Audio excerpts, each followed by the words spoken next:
અન્ય મુદ્દાની વાત કરીએ તો કેન્દ્રમાં મોદી સરકારની ત્રીજી ટર્મ છે અને સરકાર ગર્વથી ગણાવે કે તેમની સત્તામાં ગરીબો માટે સૌથી વધુ આવાસ ફાળવવામાં આવ્યા છે। સરકાર તો ગરીબોને આવાસ ફાળવી રહી છે, પણ સૌથી મોટો સવાલ એ છે કે આવાસ જરૂરિયાતમંદોને મળી રહ્યા છે તેની ગુણવત્તા કેવી છે। અમે કંઈ પણ વધારે જણાવીએ એ પહેલા આપ આ દ્રશ્યોને એકવાર જોઈ લો।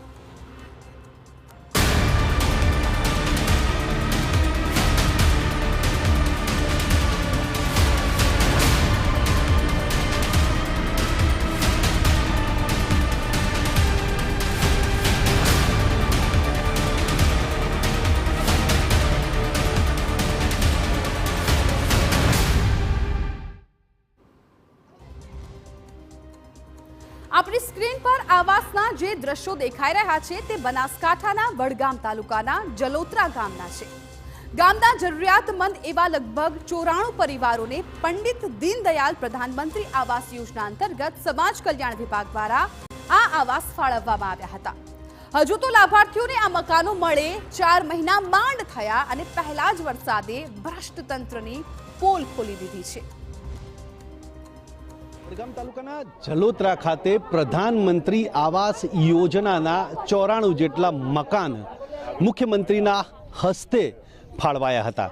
બરાબર 1 વર્ષ અગાઉ આ મકાનોને ફાળવાયા હતા, પરંતુ આજે જે દ્રશ્યો બતાવીશ તે તમે પણ ચોંકી જશો। જે પ્રકારે અહીંયા 94 જેટલા મકાનો જે વિચરતી વિમુક્તિ જાતિ અને જે લોકો છે તેમને ફાળવાયા હતા, ત્યારે આ એ દ્રશ્યો છે આ 1 વર્ષ પહેલાં બનેલા મકાનના અને 1 વર્ષ બાદ પ્રથમ વરસાદમાં જ જે પ્રકારે છે આ મકાનોની જે પાયા છે તે ખુલ્લા થઈ ગયા છે।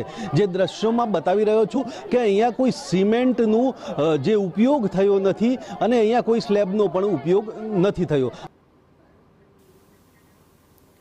જરૂરિયાતમંદોને પાકું મકાન મળી રહે તે અંતર્ગત આ ગરીબ આવાસ યોજનાનો લાભ અપાતો હોય છે, પરંતુ મકાન કેટલા પાકા છે તેની સાબિતી તો અહીંનું એક મકાન આપી રહ્યું છે।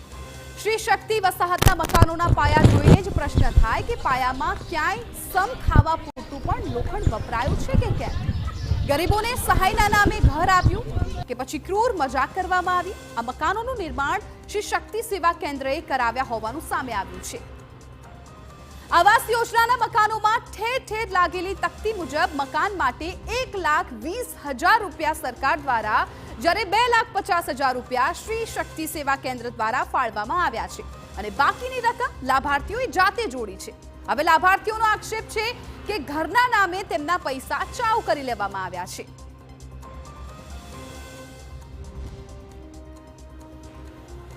અમારા ગરીબ જોડે શું હોય? અમે ઈંટો પાડીને મજૂરી કરીને આવીએ છીએ તો અમારે કોઈ આરો જ નહીં। છોકરા જેના કાલના ભૂખ્યા દર્શા બે જશે, પણ એમ કહેશે કે તમે મરી જાઓ, સભ્ય બધા એમ કે મરી જાઓ, જીવો, અમારે કોઈ ગેરંટી નહીં। આ સાહેબ આ ઘર બનાવ્યા છે, કંઈ અનુભવ જ નહીં। આટલા બધા પૈસા આપ્યા, પૈસાનું શું કર્યું એ ખબર નહીં। આટલું ચુમામાં પોણી, કાલ આટલું પગથિયામાં પોણી ભરાઈ ગયું, ઘર દહીં પડાતું, હુંહરું પોણી નીકળે છે અંદરથી, તો ઘરોમાં પોણી ચૂવે છે। છોકરા લઈને જ્યાં જવું છો આગળ, સરપંચ એમ કહે છે કે અમારે કંઈ લેવા દેવા નહીં, અમે કે તમે પડી જો મરી, તો અમે એમ કીધું કે અમારે જીવવું હોય ને મરવું હોય, સરપંચ આગળ બોલવા જ નહીં દેતો। આગળ સાહેબ આ બોલવા જઈએ તો કે બહેરાન જાતના બોલવા નહીં, તો અમે જઈએ છો ને મરી જવા, મરીએ ને જીવીએ, અમે એમ કીધું સાહેબોને। તો અમે આ ઘરોમાં જવું છો, અમારે આ પોણીનો ભરવાડ થઈ જાય છે, તો અમારે સુવિધા શું અમારી? તો અમે કાલના ભૂખ્યા તરસ્યા બે એરિયા પોણી ખાધા વગર પોણીનો કાલનો આ ડોશીમાં અંદરથી પોણીમાં પાછળથી કાઢ્યા અમે, તો તમારી સુવિધા જ નહીં, કે જોવા આવવાનું જ નહીં અહીંયા આગળ। સ્થાનિકોના આક્ષેપો ઘણું બધું કહી રહ્યા છે। અભણ માણસોને પણ સમજ છે કે પાકું મકાન આવું ન હોય, પણ ભણેલા એન્જિનિયરો કેમ ભાન ભૂલી રહ્યા છે તે પણ એક સૌથી મોટો પ્રશ્ન છે। એક તરફ સ્થાનિકો સરપંચ અને અધિકારીઓ પર આક્ષેપ કરી રહ્યા છે, તો બીજી તરફ સમગ્ર મામલો ગરમાતા તંત્ર પણ હરકતમાં આવ્યું છે।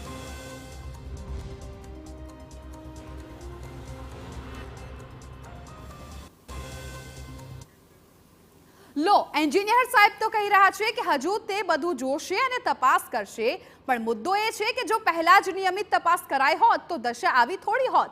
દર વખતની જેમ હવે આક્ષેપ પ્રતિ આક્ષેપ થશે, તપાસ માટે ટીમો નિયુક્ત થશે, પણ જેમણે પૈસા અને માથે છત બંને ગુમાવ્યા તે ગરીબો ન્યાય મળશે પણ કે નહીં તે જ મોટો સવાલ છે।